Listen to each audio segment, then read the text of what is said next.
Thank you, Angela. John Loughhead, over to you.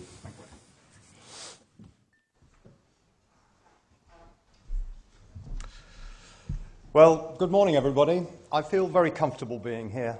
I'm an engineer. So when I'm in a group like this, it always feels good. But I would like to introduce you to a tribe that is a bit foreign to you, that works in my organisation, the tribe of psychologists and social scientists and behavioural scientists and other people, and make a very simple message as part of this. And I'd like to make that message in the context of the challenge that we face with regard to our energy system. And I'm going to do it in the context of the UK. And the message is actually on the title slide. So if you're tired, you don't need to listen to anything else. And it's all about, don't forget the people. If we look at what we're trying to do in the UK in terms of decarbonising our energy system, then the graph behind me shows the rate of change that we're trying to achieve. And what you will see is that it's very large. So we're trying to embark as engineers and politicians on a path of decarbonising very, very aggressively and ambitiously our society. We're trying to improve the future energy to gross domestic product ratio really faster than has ever been attempted before. And the message that I would like to bring is the fact that if we're going to do this, we have to make substantial changes on the demand and application of energy that we actually see. So when we look at a low-carbon future, we're going to need what engineers think of as energy efficiency, which is a technical change that improves the performance of the devices and systems that we use.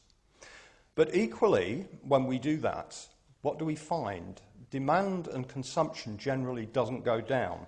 People use the enhanced efficiency to have a higher quality of life in some way. So we need also some form of demand reduction, which will require a social and behavioural change that reduces the need for our services. We're going to need low-carbon vectors, we're going to need demand response, all the kind of things that we talk about as engineers. What I'm going to talk about is the outcome of a couple of colleagues of mine who've tried to answer these questions, which is what contribution to social changes need to make to delivering some of the technical changes that we're trying to improve, and what are the public attitudes to engaging with such changes. How does energy demand relate to what we're trying to bring about as system changes that Jeff spoke about earlier? And how much does that make a difference to actually delivering on some of the ambitions that we see as purely technical? So one of the issues that comes out is energy lifestyles. And it's very difficult to say what these are, but one of the things that we can say is that they apply to consumption, culture, social values, and many other things. And you can see this manifested very often in the way that people choose to live their lives. So if I can get the technology to work. And if we look at what happens in terms of households, there are various driving forces. We need to change the temperature that people use houses at, the way that they use lights and appliances, what choice of technology they bring about. And if we look at what we've got to do in transport, then we've got phenomenal changes to make in the distance that people travel, the choice that they make of the mode of travel, how they choose vehicles, and many other things. It doesn't matter what we do as engineers and scientists to deliver this, people have still got to choose to use it. I too am having trouble in getting the slides to change. There we go. And if we look at what the demand patterns that we might seek to achieve to deliver some of our ambitions, we see that they require quite dramatic changes in that consumption, even over quite short timescales. And if we also look at what impact that has on the way that people live, the graph behind shows how our residential fuels in the UK will need to change over the next 30 years quite dramatically from the current high consumption of predominantly gas and go down to much lower consumptions, probably of electrically driven systems or very high efficiency systems. Similarly, if we look at the impact on transport, we're going to need to change from very high consumption of diesel and petrol and go down to much lower consumption of those, but also the substitution, as we heard earlier, of things such as electricity. These are changes that many people don't know how to actually bring about. And I would point to all of you and say, who's managed to halve their consumption of fuel for their car, or has halved the amount of gas that they use in heating their house, or electricity in cooling their house? So the question that we've got to say is, if we provide all these clever solutions, is anyone actually going to use them? What are the public attitudes to those changes? And how do we understand how the public interacts? Now, we've been doing some studies on public attitudes, and I won't go through the detailed concepts, but what's underpinned those is that at the political and technical level, we've produced literally hundreds of scenarios over the last 10 or 15 years to say how we're going to change things. If we actually look at the transformation that we bring about, we're trying to change not simply an energy system, we're trying to change the underpinning values in the way that everybody lives their lives.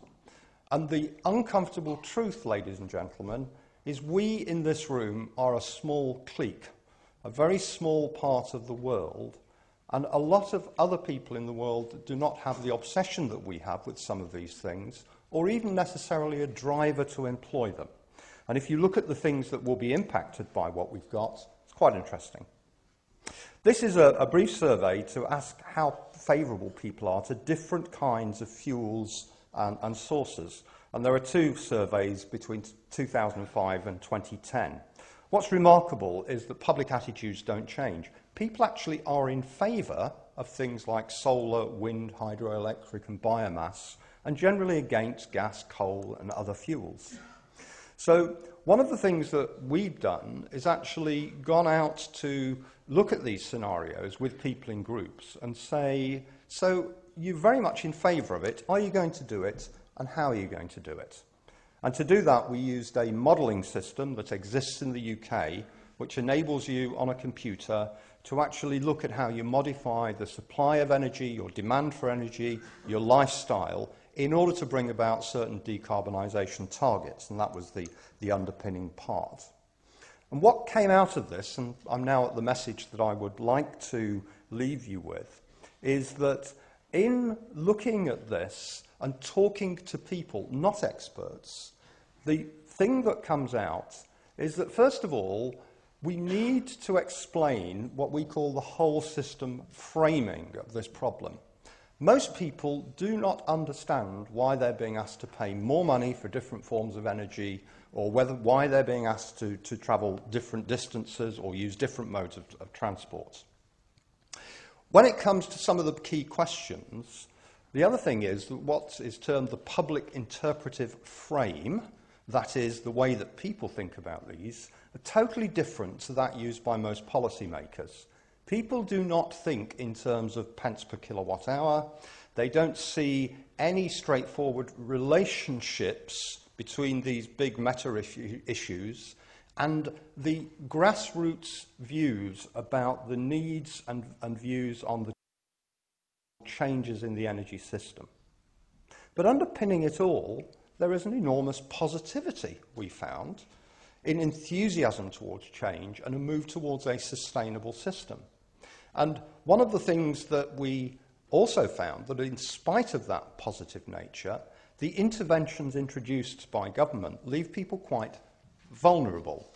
They see that they're being asked to make changes that they've had no part in the decision-making process on, that they're being asked to take risks in changing the way that thing goes, and that the options offered to them, the trade-offs, are not really valid for their particular lifestyle. And so one of the findings that we come out is that when we're making these transitions, we have totally failed to involve the people that have got to make the changes that we wish to see. That we're not looking at the siting, we're generally not looking at the cultures and the social backgrounds of people, and that many of the issues that we have been trying to push, such as passive demand management, is seen as intrusive on people's personal lives and not giving them the chance to do something about it. Cost concerns are quite complex. It's not just about higher bills. They want to look at what are they getting from it, what are the transitions that they're enabling, and how much room are they having to do it. So the final comment that I would like to make is that in bringing about some of the changes that we're talking about, we need to bear in mind that there's a lot of people out there that we need to involve in it. We've got dramatic changes to make in energy demand.